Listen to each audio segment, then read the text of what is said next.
Njia namba 12 ni kupata mtaji kupitia kamisheni za mauzo. Ni kupata mtaji kupitia kamisheni za mauzo au zinaitwa sales commission. Hapa ni pale ambapo unaweza ukashiriki kwenye kuwa muuzaji wa bidhaa fulani, alafu ukawa unapata commission, na ile commission ikatumika kama mtaji wa biashara yako. Kuna baadhi ya watu ambao wamenufaika sana kwa kufanya kazi kwenye nafasi za mauzo kwenye taasisi mbalimbali, kwa sababu wameondoka na mtaji wa aina mbili.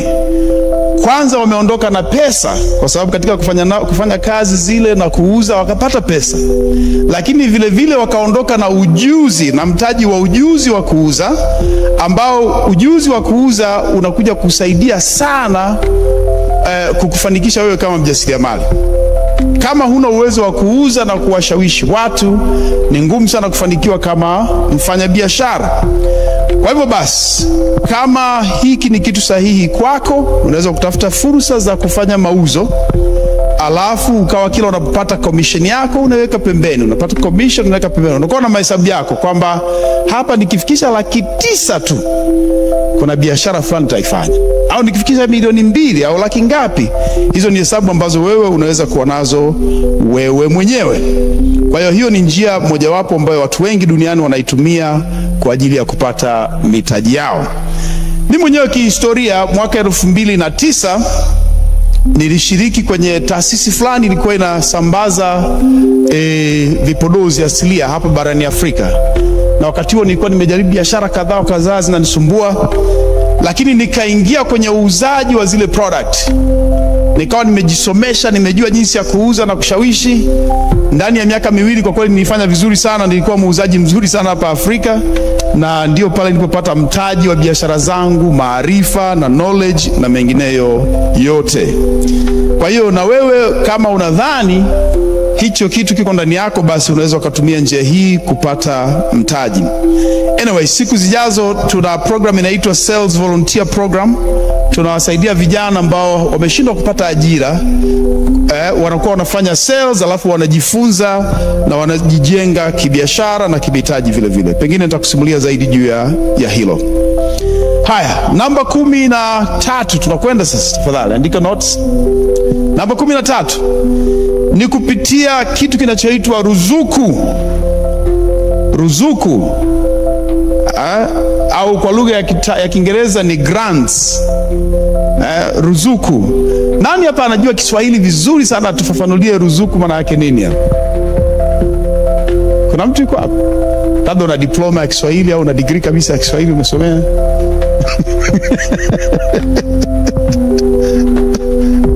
Hatuna hata mtu mmoja ni mbobezi wa Kiswahili.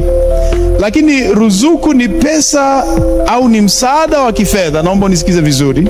Ni msaada wa kifedha unaotolewa na taasisi fulani bila kuhitaji malipo. Msaada wa kifedha unaotolewa na taasisi bila kuhitaji malipo tena. Kwa mfano, serikali kupitia halmashauri zake. Nani anafahamu kwamba serikali kupitia halmashauri inakuwa na fungu kwa ajili ya vijana, nafikiri na wanawake? Nyosha mkono kama unafahamu. Sasa okay, kati yetu hapa nani ambaye kunufaika na hicho kitu kutoka serikalini? Mama, hebu njoo hapa mara moja. Tunataka njoo, usiogope. Unajua inapokuwa practical hivi ndio wengi tunajifunza zaidi kwamba kumbe inawezekana. Hebu tuelezee kidogo juu ya hilo, na ikiwezekana tuambie ulichukua ni shilingi ngapi. Hatutakudai wala tutasema lolote. Hatutaomba hata fungu la 10. Amen. Asifiwe. Hallelujah. Kuna ruzuku zinatoka manispaa. Okay. Mnajiunga wanawake au kama ni vijana mnakuwa katika grupu la watu kuanzia 5. Then mnaandika mchanganuo wenu wa biashara, ni biashara gani mnafanya, kama ni ya kikundi au ni ya mtu mmoja mmoja, lakini sana sana nataka kwa ajili mwe kama kikundi. Mnaandika mchanganuo wenu wa biashara, mnaenda mnaomba mkopo. Mimi nilifaidika, tulikuwa watu 5, tulichukua milioni 6. Tukagawana milioni moja na point. Haleluya. Na ulifanyia biashara gani mama? Au hicho kikundi? Sikuwa ni kikundi? Tulikuwa... No, sio lazima mfanye biashara kikundi, lakini mnaenda kama kikundi. Tuligawana kama, yani tuliomba kama kikundi, lakini tuligawana. Kila mtu alikuwa na biashara yake. Mimi nilinufaika huwa nafuga kuku wa nyama na naendelea mpaka leo. Nilianza na kuku 200, sasa na kuku 400. Lakini sijui kama kuna mtu anapata somo hapa. Kwa hivyo hiyo ni njia nyingineyo ya kupata mtaji kupitia ruzuku au grants, msaada unaotolewa na taasisi, na kuna misaada inayotolewa na taasisi zisizo za kiserikali. Amen.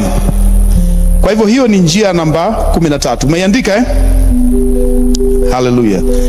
Okay, tunakwenda njia namba 14. Ni kuuza hisa ulizo nazo. Kama wewe una hisa, hisa ni umiliki wa kampuni, kwa maana kwamba hisa ni fedha. Unapokuwa na hisa, maana yake unamiliki sehemu ya kampuni fulani. Kwa hiyo wakati mwingine unaweza kuwa una hisa zako, labda ni za Vodacom au ni za CRDB au ni za Tanga Cement, Twiga Cement, ukaamua kuziuza ili uweze kupata mtaji wa biashara yako. Haya, tunakwenda namba 15. Kupitia mashindano. Kupitia mashindano mbalimbali. Unaweza kupata mtaji kupitia mashindano. Kwa mfano, kunakuwa na mashindano ya kuandika au kuandaa mpango kazi wa biashara. Wanashindanishwa watu kadhaa na mshindi anapewa kitita ambaye ameandika mpango kazi mzuri.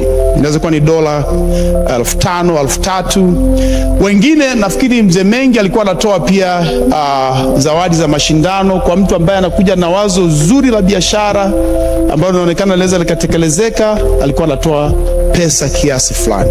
Kwa hiyo hiyo ni njia namba 15. Inatumika sana kwa sababu haya mashindano huwa yanatokea mara kwa mara. Lakini inawezekana huyafahamu kwa sababu labda ulikuwa hujasikia, ila I'm sure kuanzia sasa utakuwa umeanza kuwa makini na utasikia tu mashindano haya na mashindano yale. Haya, tunakwenda nambari 16 sasa.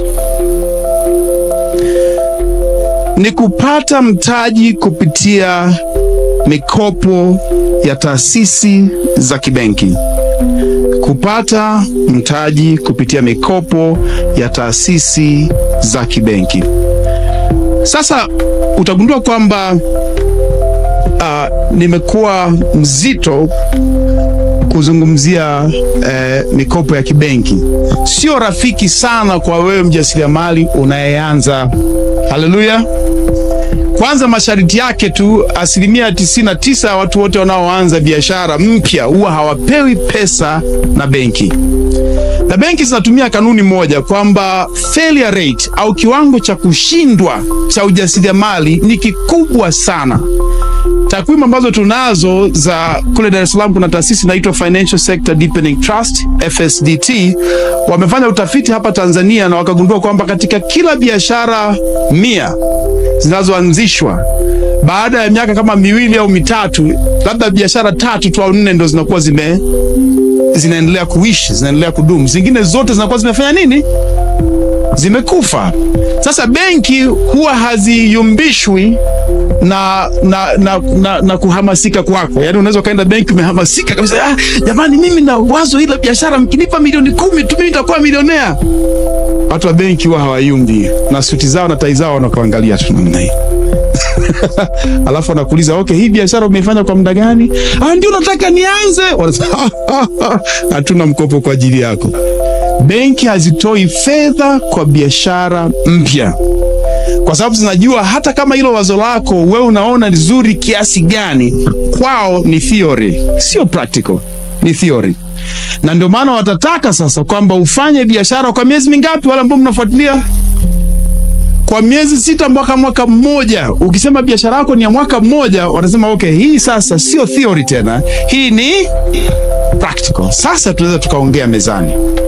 Kwa hiyo benki zetu hazitoi mikopo kwa startups, kwa wafanyabiashara wajasiriamali wapya. Hakuna kabisa fursa ya kupewa pesa na benki. hata kama unamfahamu MD wa benki au branch manager, hutapata ile fedha. Sasa kwa wewe ambao una biashara ya miezi 6, miezi 8, miezi 10, tayari umekwisha kufanya biashara, unapokwenda kwao wanaangalia vigezo vinaitwa 4Cs au vitu vinne vinavyoanza na herufi C. Unaweza kaandika kwa sababu pengine kesho kutwa, au wale ambao mnafanya biashara au tayari mnaweza kwenda kuzi approach banks na mkazungumza. Cha kwanza watajaribu kujua kuhusiana na tabia yako binafsi, karakta yako. Si ya kwanza ni karakta. Wewe una karakta gani? Yani ni mtu wa namna gani? Ni mtu ambaye unategemewa, right? Ni mtu ambaye una tabia nzuri za kibinadamu? Je, biashara yako umeshawekea misingi ile inayotakiwa tayari? Umeshajiregister, una TIN number, unalipa kodi stahiki na vitu vingine, unayo location tayari? Character inakava hivyo vitu vyote vya namna hiyo. Alafu si ya pili, watajitahidi kujua kuhusiana na historia ya ulipaji, credit history. Je, huko nyuma ulishawahi kudaiwa na ulilipa? Na kama ulidaiwa na nani? Na ulilipa kwa namna gani? Wako makini sana kujua hiyo, kwa sababu wanajua the past behavior predicts future behavior. Yani yale uliyofanya nyuma pengine utayarudia tena mbele. Kwa hiyo wanaangalia hiyo si ya pili, credit history. Alafu sometimes watu wa benki wanapenda kujua kama je, na wewe japokuwa unakopa pesa kutoka kwao, lakini na wewe unaweka pesa kwenye huo mradi. Hiyo inawahamasisha. Unaposema una mradi wa shilingi milioni 100 na wewe uko tayari kuweka milioni zako 20, unawaomba wakupe milioni 80, wanajua wewe uko serious. Hallelujah. Wanaita skin in the game. Yani maana yake tayari na wewe unawajibika na matokeo. Una take risk, na wewe uko tayari kupoteza hela zako. Kwa hiyo na wao unawahamasisha wawe tayari kupoteza za kwao. Amen. Hiyo ni si ya tatu au cash. Alafu si ya mwisho ya 4 ndio inakuja sa collateral. Collateral ni jambo la mwisho, dhamana. Ndio pale unaposema okay, sasa utaweka dhamana gani? Una nini? Una immovable assets, na mara nyingi kuna baadhi ya mikopo hawawezi kuchukua magari, wanataka viwanja, wanataka nyumba. Anyway, mimi sifanyi kazi benki, lakini njia rahisi ya kukopeshwa na benki nilijifunza kwa mjasiriamali mmoja anaitwa Eric Shigongo. Tulikuwa na project pamoja huko nyuma. Aliwahi kuniambia hivi: ukitaka benki kukopeshe, unachotakiwa ni kuandika orodha ya benki kama 10 hivi. Alafu unakwenda kwenye benki ya kwanza. Watakusikiliza, watakwambia tatizo lako wewe huna 1 2 3. Basi unarudi, unakwenda unashughulikia 1 2 3, alafu unakwenda kwenye benki namba 2. Wewe hujakamilika hivi na no problem, nashukuru sana. Unakwenda unarekebisha nini? Alafu sasa unakwenda kwenye benki namba 3. Basi hilo somo Eric alikuwa anaitwa jinsi ya kukopesheka hata kama hukopesheki.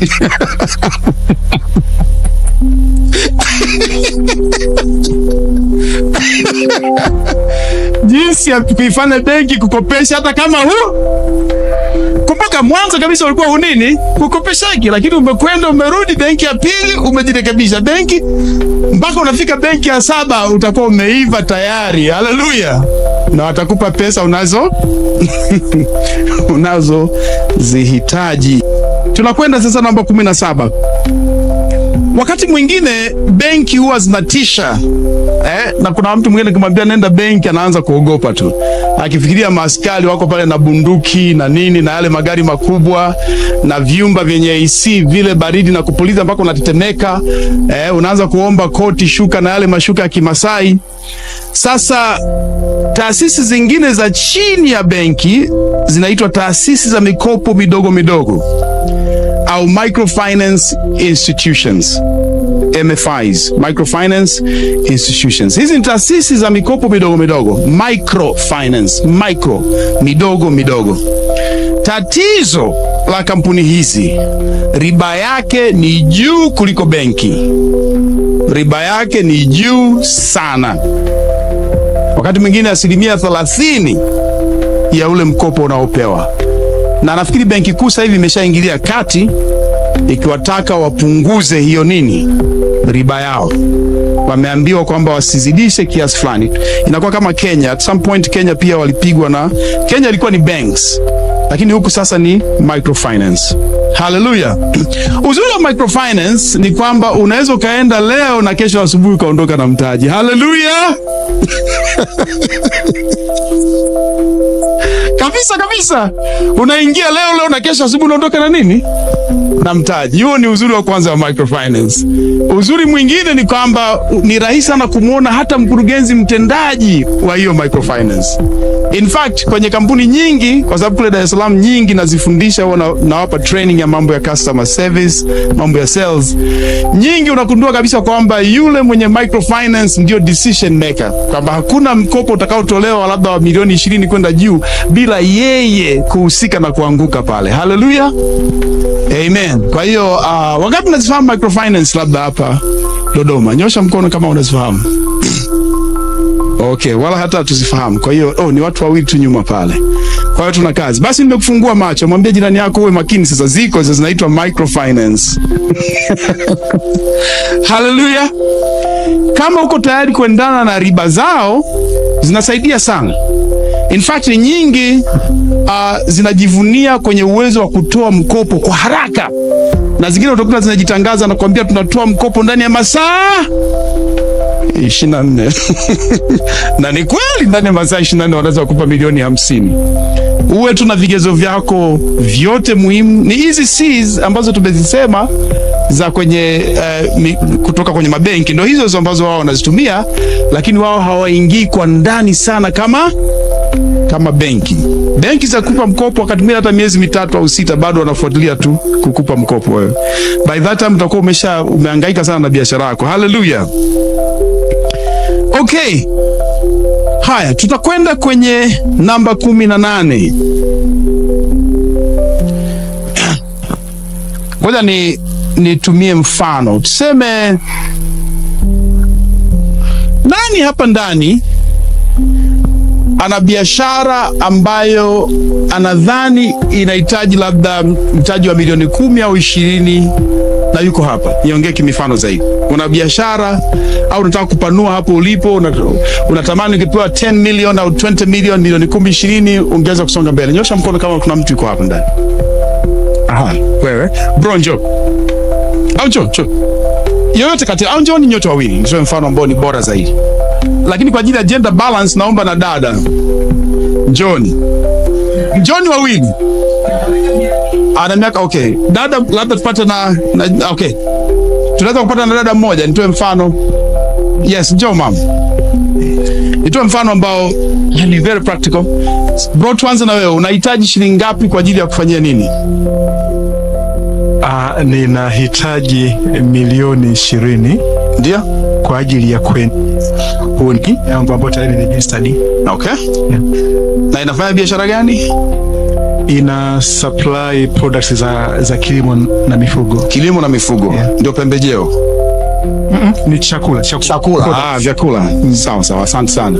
Haya, mama karibu na wewe. Subiri hapo. Unaweza kuongea kwa sauti? Haya, wewe unahitaji shilingi ngapi kwa ajili ya biashara ya bakery? Okay, kwa hiyo tuna bakery, tuna vyakula vya mifugo na wanyama, si ndio? Asante sana Cyrus. Mpige makofi Cyrus bana, nimempenda sana. Yuko very sharp na very fast. This guy is amazing. Awesome.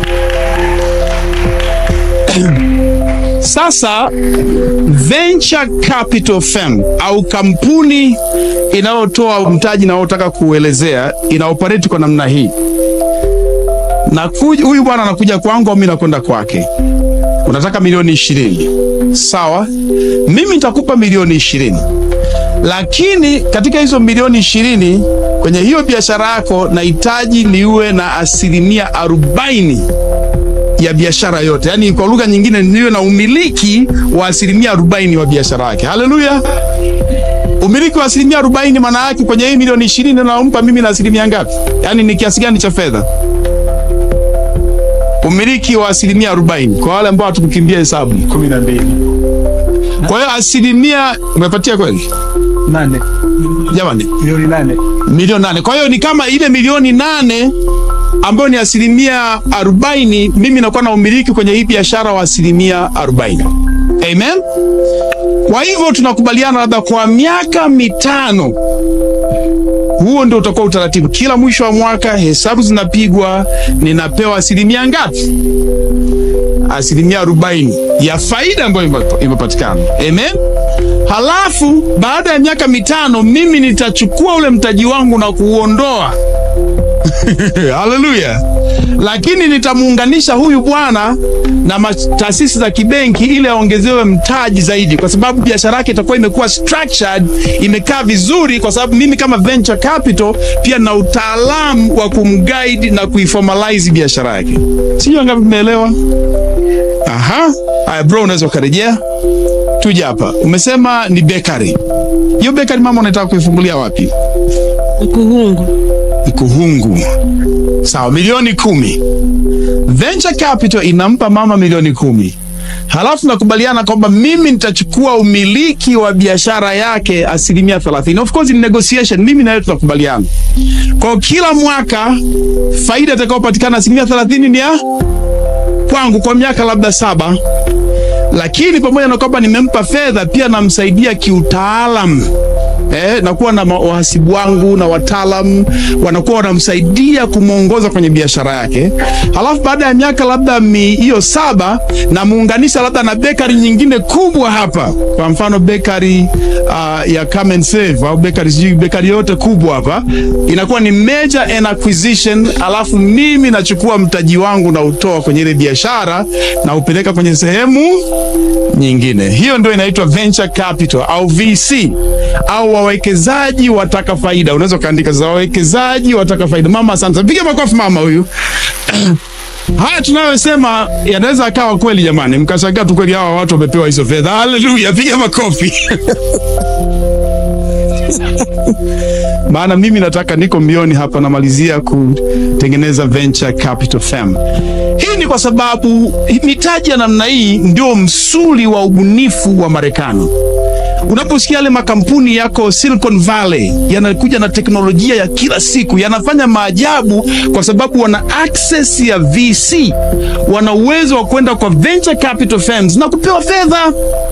Kitu ambacho benki haiwezi kukupa fedha, VC itakupa fedha, kwa sababu VC inakwenda kwa intuition. Wanasoma ile biashara, wanaichunguza, wanarudi huku na huku, wanasema hapa kunaweza.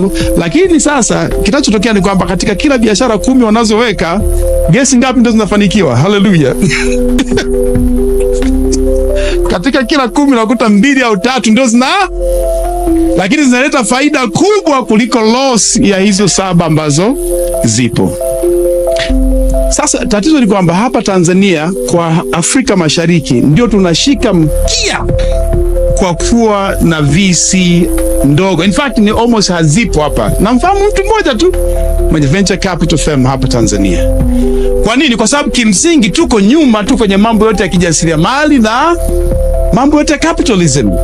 Kenya ndio inaongoza hapa Afrika Mashariki kwa kuwa na venture capital firms. Mitaji mingi ina flow kutoka Marekani na Ulaya inakwenda Kenya. Kwa hiyo sometimes unapoona Wakenya wanajidai kwamba wako mbele kuliko sisi, ni kwa sababu wao wana access ya capital kuliko sisi. Uganda ni namba 2, Rwanda namba 3, sisi hapa ni wa mwisho kabisa kwenye VC. In fact, naweza nikahisi kwamba huenda watu wote mlio humu ndani hakuna aliyekuwa amewahi kusikia hili neno labda mpaka leo. Na sitashangaa kwa sababu hatuipi kipaumbele elimu ya fedha, ujasiriamali na mali. Hatuipi kipaumbele. Haleluya. Kwa hiyo basi, naomba Mungu kwamba tunapozidi kwenda mbele nchi yetu ifunguke, hii mitaji ije, kwa sababu inasaidia sana sana sana. Amen.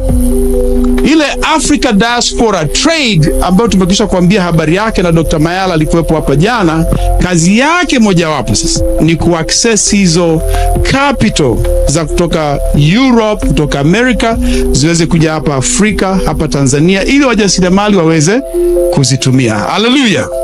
Muulize jirani yako, wewe unaweza ukawa tayari kwa ajili ya venture capital? Muulize tu, unaweza kuwa tayari kwa ajili ya venture capital?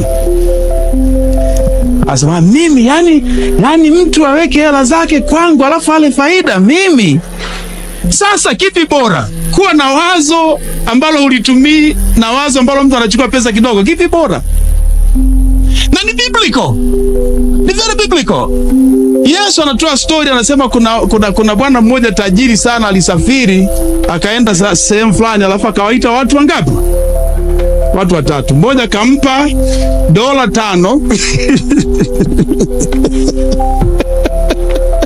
Mwingine kampa $10 ngapi?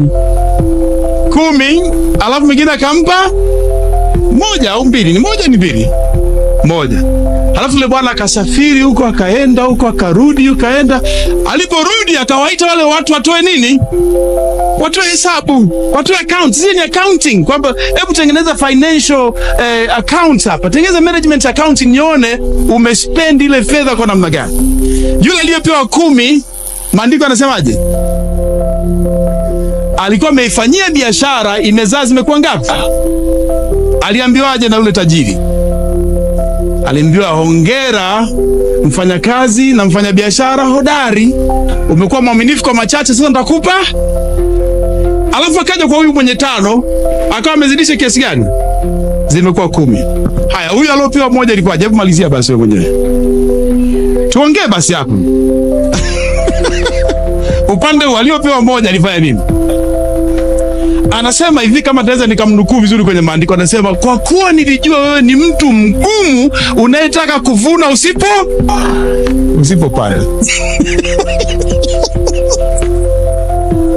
Nikaifukia wapi? Kafukia ardhini.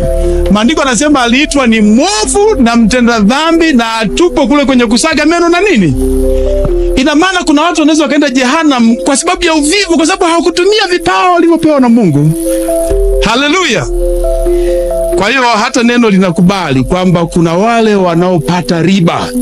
Wapo ambao watainvest na wapate riba. Ni kanuni iko, miaka nenda miaka rudi. Haleluya. So, hapa Tanzania labda nitoe mifano 2 mitatu ya watu ambao wamewahi kupata venture capital na ikawasaidia sana. Kuna kijana mmoja, kijana tu ni mtoto wa mchungaji mmoja kwa Dar es Salaam, anaitwa mchungaji Fernandez. Kuna television inaitwa ATN. Alikwenda akasoma huko nje vyuo vikuu 2 vizuri sana. Kimoja actually in fact wakati wa likizo zake alikuwa anafanya field kwenye kampuni ya Bill Gates, Bill and Melinda Gates Foundation. Kwa hiyo kijana alifunguka sana na akafanya connection, akajua kuhusiana na venture capital. Juzi walimpatia $250,000 hivi. Kampuni moja ya venture capital kutoka Marekani inaitwa Y Combinator ilimpatia zile fedha kama $600,000 ili aingize kwenye startup idea, kitu ambacho benki hapa toka kuumbwa kwa ulimwengu haiwezekani. Haiwezekani. Benki kupe $600,000 kwa wazo. Wazo liko kwenye makaratasi. Hata $2,000,000 benki haikupi, na kueleza. Hata laki upate. Lakini Y Combinator alimpa Benjamin milioni zaidi ya 500. Amen. Mwalimu wangu mmoja alikuwa anaitwa Ali Mufuruki, alikuwa mlezi kibiashara, mentor, hayupo sasa. Lakini wakati anaanzisha maduka yanaitwa Woolworth, hapa sijaona hata moja, lakini yako Arusha, Mwanza, Dar es Salaam, alipata na yeye venture capital ya $3 hivi kwa ajili ya kuanzisha yale maduka. Yaani unaona maduka yako South Africa, yeye anachukua franchise anaileta hapa, lakini amepata venture capital, kaingiza, ameanza bila hata senti 5 yake mwenyewe. Hallelujah. Amen. Kwa hiyo hayo yanawezekana. Mwambie jirani yako, funguka basi na wewe, uenda ndio mtu wa venture capital.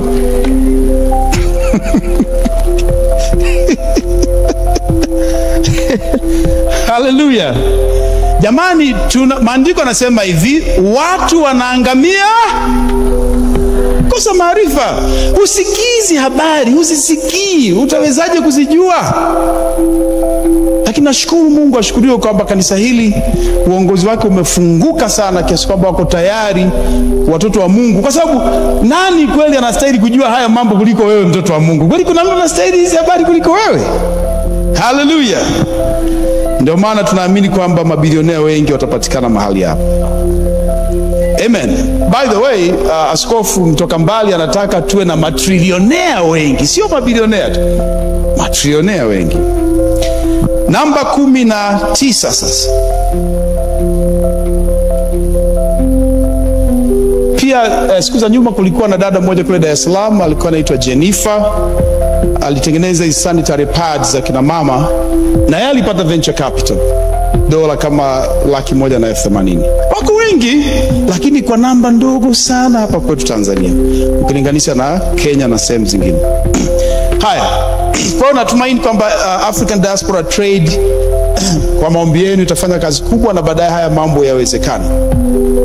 Ni muda wa kuchukua nafasi yako katika meza ya HW, tuwasilishe kwako mawazo yenye tija kwa maneno ya dhahabu, kukupa hamasa na kukujengea uwezo wa kufanya zaidi na kuwa zaidi. Welcome to the home of positive vibes.